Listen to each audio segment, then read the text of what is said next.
Olá, sou a professora Estela, professora de Educação Física, e nós vamos dar continuidade às nossas aulas do 8º ano. Lembra que a gente estava falando um pouquinho na aula passada sobre os testes de resistências físicas? Então, a gente vai dar continuidade, já que a gente não conseguiu concluir, e a gente vai continuar falando de quê, né?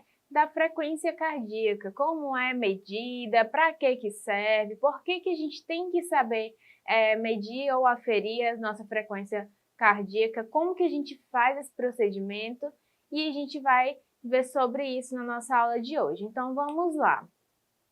Recapitulando, né, o que é frequência cardíaca? Se você faz atividade física e nunca mediu sua frequência cardíaca, está na hora de entender a importância e como fazê-lo. A frequência cardíaca é a quantidade de vezes em que seu coração bate no período de 1 minuto. Ao fazermos exercícios, permitimos que o órgão se desenvolva, fique maior e mais forte.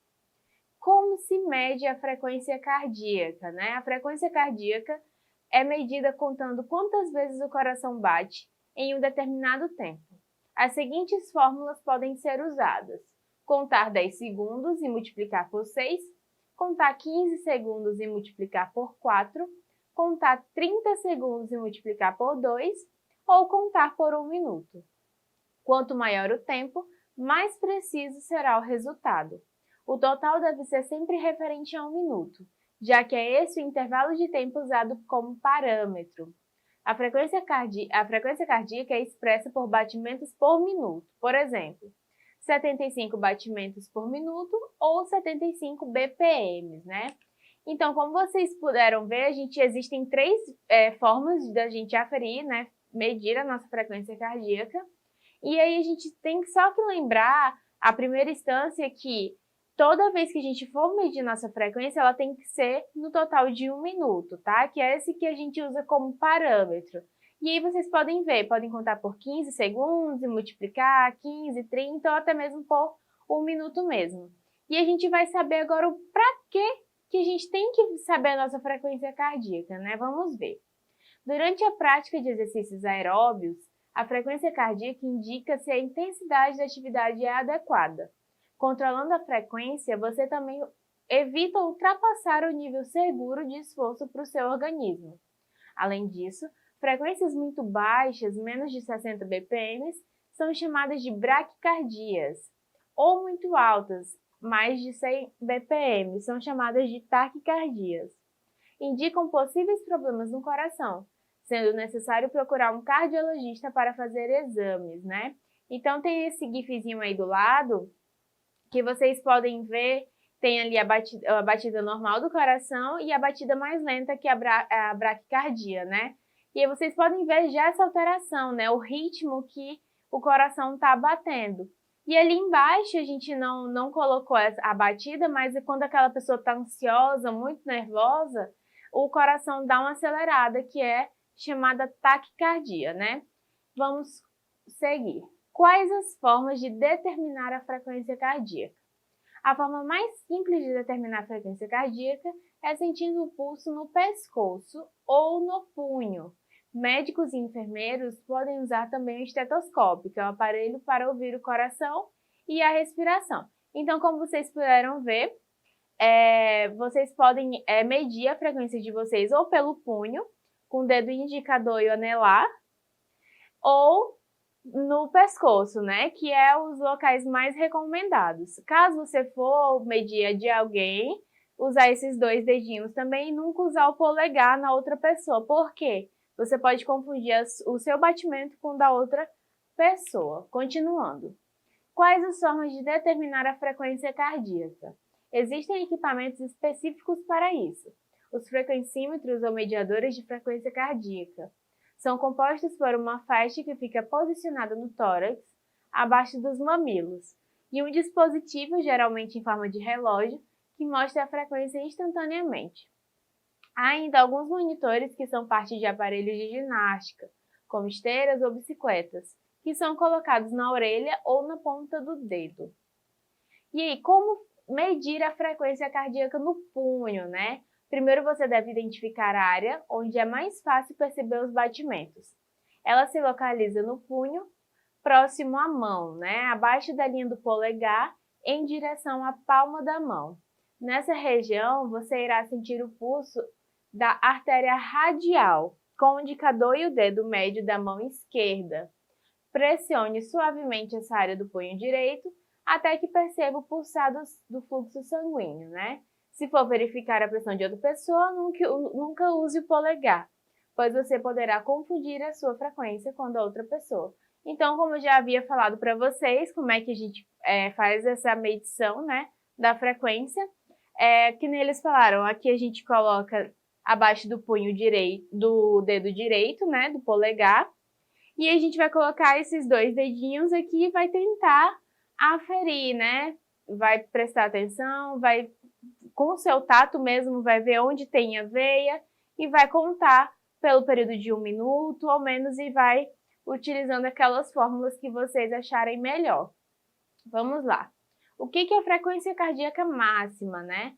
A frequência cardíaca máxima é o maior número de batimentos em que a pessoa pode chegar.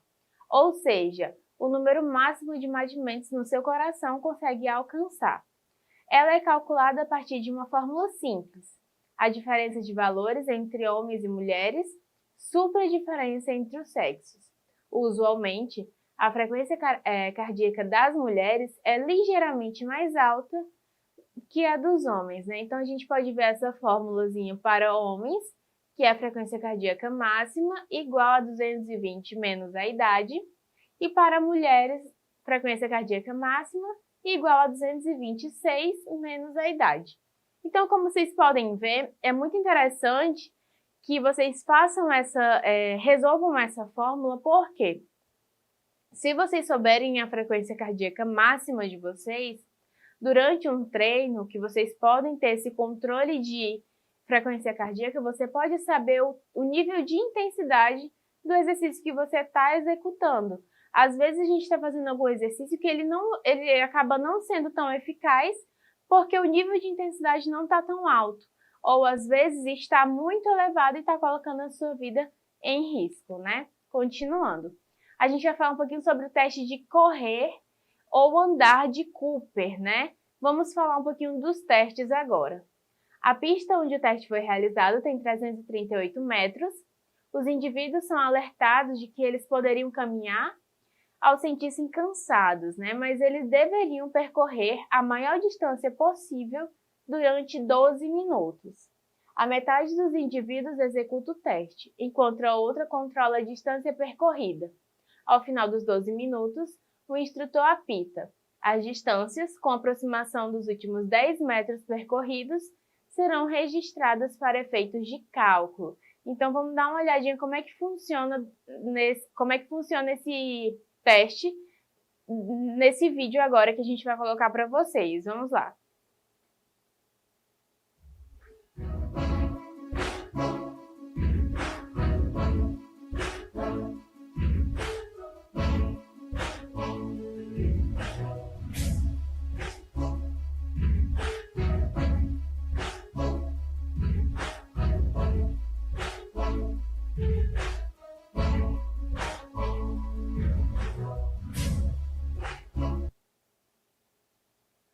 Normalmente vocês praticam, né? As pessoas praticam esses testes em pistas de atletismo e vocês puderam ver, né, que existem esses testes, eles também são muito utilizados em concursos para ver o nível de aptidão física daquele indivíduo para eles poder fazer parte de alguma academia, né? Seja militar, seja da polícia, seja bombeiros e assim sucessivamente.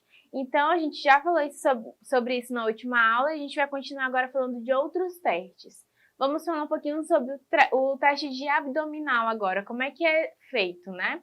O teste de abdominal de 1 minuto. A forma como o abdominal é realizado no momento do teste faz toda a diferença. O posicionamento de joelhos e de costas para o chão, decúbito dorsal, joelhos flexionados, os pés tocando no chão e um pouco distantes, né? Menos de 30 centímetros. Cruze os braços à frente para que a mão direita toque no ombro esquerdo e a mão esquerda toque no ombro direito. A cabeça toca ao chão e cada toque do tronco nos joelhos conta como uma repetição.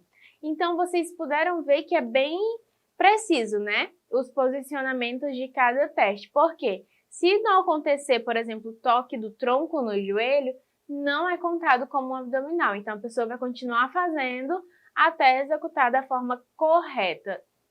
E aí, a gente vai contar quantas ele fez de forma correta em 1 minuto. Vamos para o próximo teste agora. Teste de membros superiores, teste de flexão de braços.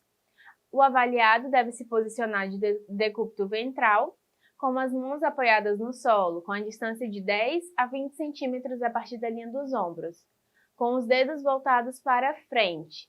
O posicionamento das mãos sobre o solo não deve ser acima da linha dos ombros e na posição inicial do movimento, o rosto deve permitir um alinhamento adequado entre o tronco e as pernas. A aplicação do teste para o sexo feminino é modificada apenas pelo apoio do joelho sobre o solo, como na imagem abaixo, né? Então, também é muito simples esse teste, né? Vocês puderam ver nas imagens como é que ele é realizado. E os testes normalmente também são feitos no período de tempo de 1 minuto, né? Então, a gente vai ver agora um outro teste, o teste puxada em suspensão de barra. Para os homens, o avaliado deve posicionar em suspensão vertical, com a extensão total dos braços e pernas, sem que haja contato dos pés com o solo. As mãos devem estar fixas na barra com a empunhadura pronada, que é o dorso das mãos voltado para o indivíduo, correspondendo à largura dos ombros. Partindo dessa posição, o indivíduo leva seu corpo até que seu queixo ultrapasse o nível da barra e volta à posição inicial.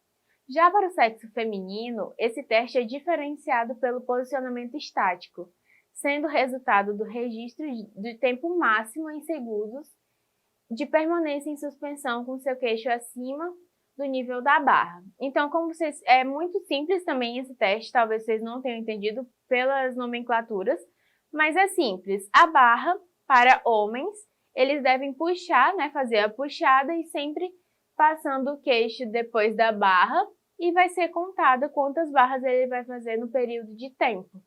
Já para as mulheres, ela vai apenas segurar com o queixo acima da barra e vai ver quanto tempo ela vai conseguir ficar nessa posição.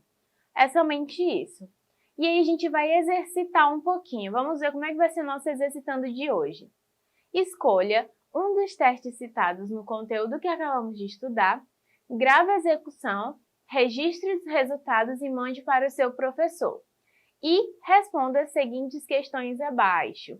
Para que serve a aptidão física? Qual a importância da avaliação física?